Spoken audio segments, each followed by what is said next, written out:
Hello नमस्कार, मेरा नाम है राजदीप सिकदर। आप लोग अक्सर मुझे क्राइम पेट्रोल शो में देखते होंगे। सबसे पहले आप सबको थैंक यू सो मच, तहे दिल से शुक्रिया अदा करना चाहूँगा। इतने दूर बैठे आप लोग हमारे इस शो को देखते हैं, हम सबको पसंद करते हैं, हमें प्यार करते हैं, उसके लिए thank you so very much. अब मुद्दे पे आते हैं। एक यूट्यूब चैनल है जिसका नाम है AKR आर्ट गैलरी। इस चैनल को बनाया है एहसान खान रामपुरी साहब ने, जो इस चैनल के डायरेक्टर हैं, कंटेंट राइटर हैं और एक्टर भी हैं। वो इस चैनल के लिए कुछ बेहतरीन और ज़बरदस्त कॉमेडी शॉर्ट फिल्म लेके आ रहे हैं।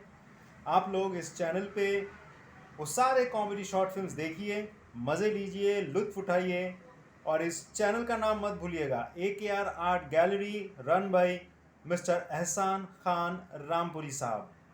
तो आप सबसे मेरी गुजारिश है, आप ज़्यादा से ज़्यादा इस चैनल को लाइक करें, सब्सक्राइब करें और मेरे दोस्त, मेरे भाई, मेरे मित्र एहसान खान रामपुरी साहब को बहुत ज़्यादा सपोर्ट करें। Thank you so much. May God bless you all. Bye bye.